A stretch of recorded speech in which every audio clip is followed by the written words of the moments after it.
Resident Evil has become a significant name in gaming again in the recent years. The franchise didn't just make a great comeback with Resident Evil 7, but it also introduced new players like myself to the Resident Evil experience and the survival horror genre. I always found the horror genre in video games a little too intimidating to play, and there weren't many appealing options prior to 7 for me. Resi 7 made quite the noise upon its reveal, and so I decided to give it a shot, and I'm so glad that I did, because oh my god, what a game it was. It was way scarier than I had ever imagined it to be.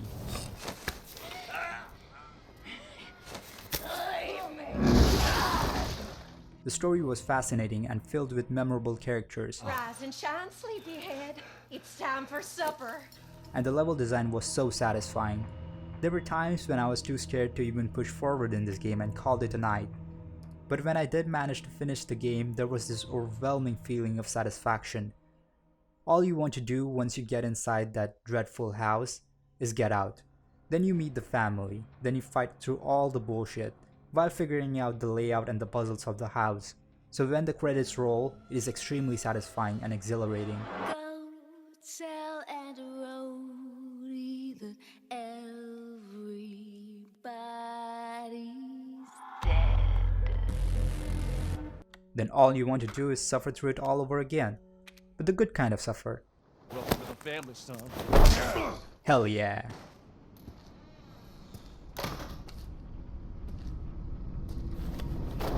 Needless to say, I was hooked. Resident Evil 2 Remake exceeded all my expectations, and it quickly became one of my favorite games of all time. Resident Evil 3 Remake was a bit disappointing. It lacked the puzzles and the survival horror elements that really made the experience for me. Even then, I enjoyed my time with RE3 Remake, as it has those same mechanics from 2 and 7 that I've come to love so much. These games always leave you wanting more. More puzzles to solve, more items to find and examine, and more bolt cutter action.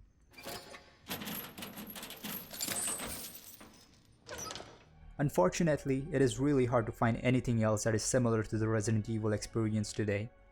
There are a lot of factors and elements within the gameplay and structure of these games that make them so special and enjoyable. I wanted to talk about the different aspects of this formula and why I quickly fell in love with them. I'll be mainly focusing on RE2 and RE7.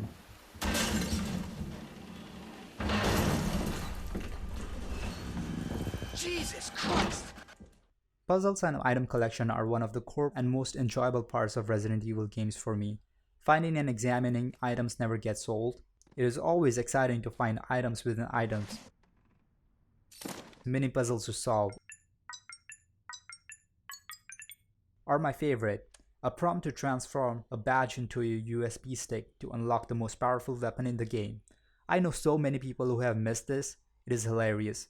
Taking a closer look at the series of items that you have to find to obtain the Magnum or the submachine gun, depending upon whether you're playing as Leon or Claire, highlights the satisfying treasure hunting nature of it all. The first clue you get is from this film roll you find in one of these lockers inside the safety deposit room.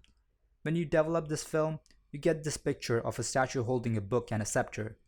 It establishes mystique and keeps you wondering about when exactly you're going to find the statue and what will it lead to. The next item you find is the book, and you come across this in the library. After getting access to the art room, you'll find the statue itself, along with a broken arm. You combine the book and the broken arm and attach it to the statue. This gives you the scepter,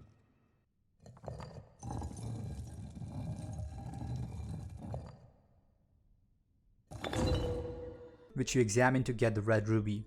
The journey of finding a series of items that seem to lead to a specific thing, but you don't quite know what it is yet as you progress through the game, is enthralling to say the least. The red ruby will have no use for a while until you go through the parking lot and return. You'll now have items to access other parts of the RPD, like the observation room. Here you'll find the bejeweled box with an empty socket, and everything just clicks. Combining the ruby with the box gives you the STARS badge. A crucial but missable step is examining the badge itself, which turns into a USB dongle. You use this to get inside the weapons locker in the STARS office, and there you'll get the Magnum.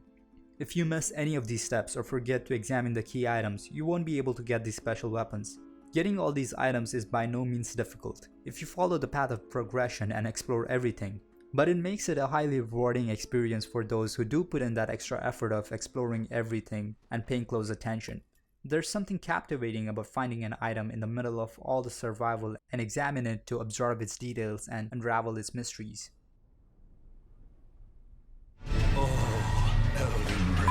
The mechanic is simplistic yet so charming. It is easily one of my favorite aspects of any Resident Evil game, right next to the puzzles. Puzzles are an interesting part of the Resident Evil experience that I've always relished. There's a good range of puzzles in RE7 and RE2, from simple puzzles like the portable safe or the shadow puzzle, to more complex puzzles like the stress riddle or my favorite, the birthday segment from RE7, which feels like an escape room. There's just something about looking through an in-game journal you found off of a decapitated body to look for a combination you need for that one statue. I don't know if it's just me, but Resident Evil games always leave me wanting more when it comes to puzzles. Like I wish there were more puzzles in Resident Evil 7. I wish there were more puzzles in Resident Evil 2. And I wish Resident Evil 3 had puzzles. A topic for another day. It's not like the former two were scarce on puzzles, but I enjoy them so much that I wish Capcom would put more of them in there. They provide the much needed solace in a survival horror game where you can shift your attention from all the scary stuff and work on an interesting problem that the game has presented. Puzzles and item collection work hand in hand and form a core part of Resident Evil's gameplay loop that is so addictive for me.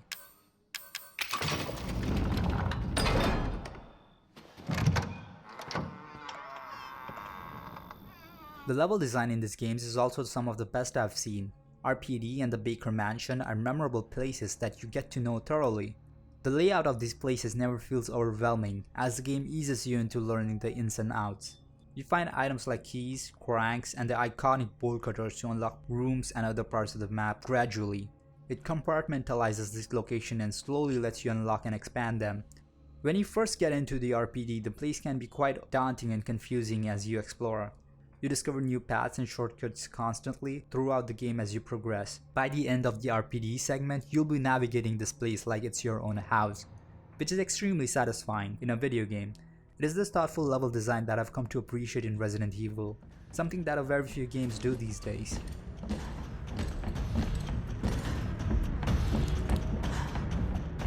Inventory management is a crucial part of the Resident Evil experience.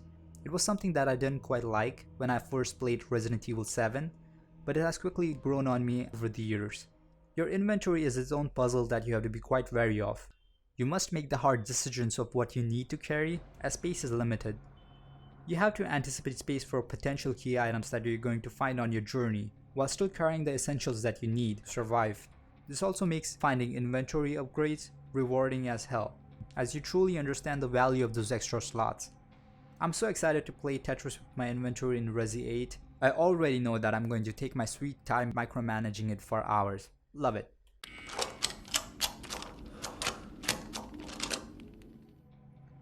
Survival horror is where Resident Evil shines the most. RE2 and RE7 always do an excellent job at creating tension and cashing it out at unexpected moments. This corridor from RE2 or the guest house from RE7 always scared the shit out of me. They have such eerie atmosphere, and the sound design always follows the philosophy of less is more, which makes the horror all that more impactful. It's what makes going down the basement so scary in RE7. The game goes dead silent. Then you find all the walls covered in black goo. Then a molded pops out of the wall and chases after you. I noped the hell out of that area on my first playthrough.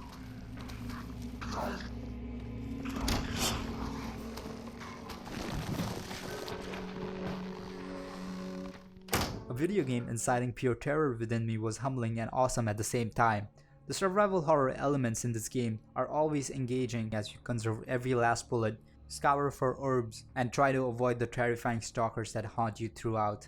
Both of these games do an incredible job at making you feel surrounded, hunted, and helpless. They truly are the definitive survival horror experiences within the modern AAA gaming space. I wouldn't say that Resident Evil has the greatest storytelling, but it still manages to keep you engaged throughout. Resi 7 had great twists and kept you guessing on what the hell was going on throughout, while RE2 had super likable characters in the form of Leon and Claire. What I like more aside from the story is the lore you come across throughout these games. There are very few video games where I like reading documents and lore, and Resident Evil games are some of them. Not only do they give you interesting insight and tidbits, but also let you absorb into the different perspectives of the Resident Evil world. Take this one from the Maiden demo for example. It tells you about the unforgiving and strict nature of the woman that run the Dimitrescu castle, or this one that not so subtly hints that all the wine barrels you have come across so far are filled with blood. I mean, the hand sticking out of the barrel was also a dead giveaway. But interesting nonetheless. These documents tell you enough to keep you wondering and imagining. They also get you a little bit closer to understanding the mystery of it all. At the end is the puzzles, item collection, level design, memorable characters, lore, inventory management, and survival horror that make the Resident Evil experience for me that I've come to adore so much. My excitement for Village is through the roof, and I cannot wait for May 7th to come sooner. So we finally meet.